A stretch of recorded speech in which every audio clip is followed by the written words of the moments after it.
Dana White isn't willing to entertain Jake Paul versus Conor McGregor. Paul, who's been non-stop jibbing at the UFC president, recently suggested a one-night fight UFC deal to fight McGregor, but his offer came with a stipulation.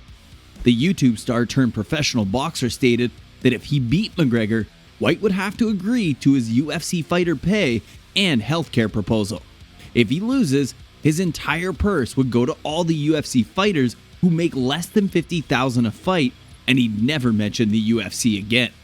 When asked about Paul's proposal, White said it doesn't really make sense.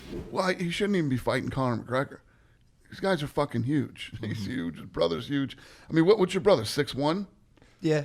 210? Yeah. Conor McGregor's 145, 155 pounds. Oh, he fights that low. It's such a stretch. And it's a stretch for Conor to fight at 70. You know what I mean? He fought Nate at 70. That isn't his fucking weight class, not even close. Yeah. Paul took to Twitter to respond to White with a counter proposal. Paul wrote, "Dana White is begging for Diaz and Conor to fight for a third time. They have fought at 170 pounds in both their fights. I will fight Conor at 175 pounds. No problem. Stop making excuses, pussies."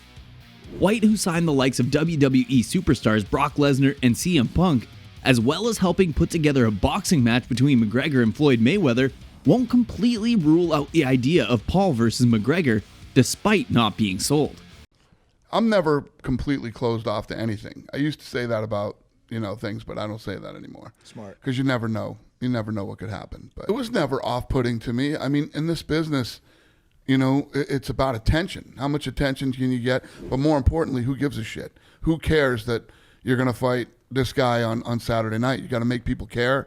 You got to make people stay home. They have a lot of different choices on Saturday what to do with their time. You got to make them stay home and pay for it. And everybody has a different style of doing that. I'm not against it. I mean, if I really, the thing is with me, if I really don't like you and whatever, I won't respond to you. Got it. But even though Dana talks about the size difference between the Paul brothers and Conor McGregor, other UFC fighters seem to think differently. Anthony Smith, for example, had dismissed Paul's chances of beating the Irishman. Him fighting Conor, first of all, Conor's half his size right now. People do miss that. Jake Paul is a big dude, and he's fighting short, stocky wrestler welterweights. Jake Paul's my size. He's a big goddamn dude. He's way north of 200 pounds. So, him fighting Conor like in a boxing match, that'd probably be a pretty good fight, to be honest with you. But is he going to knock him out in an MMA fight? No. Now when Conor gets kicking, he's going to kick Jake Paul's head right off his shoulders. So in an MMA fight, but people say that Jake can wrestle a little bit. So maybe, he might be able to keep it a little bit competitive for like a minute or so. But no, in an MMA fight, he's going to get barbecued. Smith did commend Paul and the YouTuber's commitment to boxing. However, expressing an admiration for the 25-year-old's work ethic. I've come around on Jake a little bit too, to be honest with you. I still think he's kind of a douchebag, but it's okay to be a douchebag. You know what I mean? Like, it's just, he's not my type of dude. Like, I'm not sure that him and I could hang out and be friends, but if he's truly out here trying to help people and he's trying to get pay up and it seems like he's going into his own pocket to help people on his own shows and stuff, I have a hard time knocking that. I've always said I don't have any problem with him making money. Like, if you can get it, get it. I think everyone has the right to be able to compete if they want to. I've always stuck up for him and said he has the right to compete. He has the right to be here. He has a place at the table, and he trains hard. He takes it very serious. He busts his ass, and he's not as bad as people want to pretend. Like, I got a lot of shit from the very beginning of this.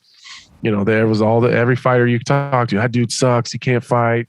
That dude is shit. And I said from the very beginning, like, I don't think so, guys. Like, I think he's okay. Is he going to beat anyone that I super respect their skills and abilities? Right now, no.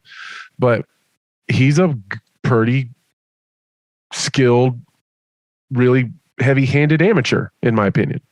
Like, that dude can fucking fight. And people hate him so much, they forget that. What do you think of this fight? Do you see it happening in the future? And who would win? Drop your thoughts in the comment section. MMA fighter assaulted woman. Charles Goodwin, a 21-year-old MMA fighter, was charged with rape and sexual assault of a woman and was later let off by police but while remaining under investigation, had again raped and sexually assaulted 2 university students just months after his initial release, and now has been convicted with a lengthy period of imprisonment expected. Back in 2020, Charles Goodwin was found guilty of raping, assault by penetration, as well as sexual assault of 3 women on several different occasions. After his initial arrest, Goodwin was later released without charge on bail under investigation.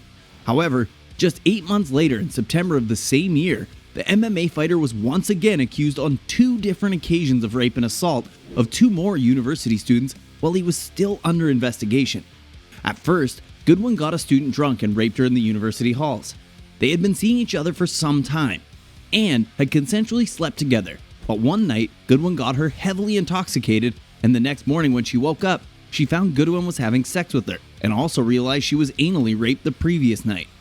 Just 3 days later after the incident, Goodwin sexually assaulted another woman in the same uni halls.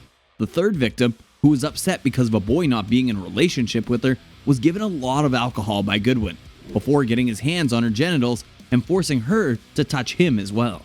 It is truly devastating that someone has to assault multiple victims before the law takes extreme measures.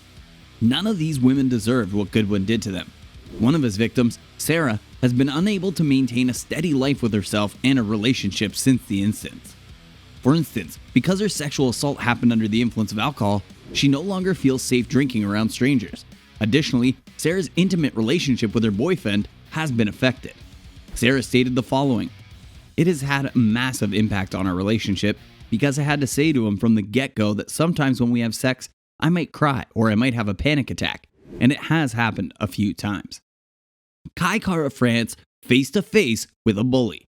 Kara-France, like other current and former UFC stars, has detailed his issues with bullying as a kid and how it motivated him to become an MMA fighter. Former UFC welterweight champion Georges St-Pierre has also talked about his issues with childhood bullying on numerous occasions and in various interviews. During a recent appearance on the MMA Hour, Kara-France explained how he recently ran into one of the people who picked on him as a kid and how the bully helped motivate his MMA career. Crazy story. I actually bumped into one of my bullies, like not even 4 or 5 months ago. I was just at like a takeaway spot close to my house, and then this guy comes up to me and he's like, "Hey Kai," and I was like, "Oh, hey bro, do I know you?" And then he was like, "Yeah, it's me." I won't say his name, but he's like, "Yeah, it's me. We went to high school together." I was like, "Oh shit, I don't recognize you at all," because obviously that was more than 10 years ago. And he's a tradie now, different life. But he was like, "Oh, I've been following your journey, bro. Big fan." And I was just, in my head, I'm just like, "Bro, I should give you a hiding right now. I should knock his ass out." But then I was like, I should probably thank you because you're the reason why I started this. And here we are now. Like, life works out, and I'm one of the best fighters in the world now because of you. Kara-France has recently volunteered to be the backup to Figueiredo versus Moreno 4, should the fight come to fruition. Figueiredo has called for a fight with Kara-France instead, amidst accusations of racism against Moreno and his team. Kara-France has gone from a childhood bullying victim to one of the best MMA fighters on the planet. He'll look to continue his journey in the octagon later this year for a potential opportunity at the UFC flyweight title. That's it for today. Thanks for watching, and I'll see you in the next video.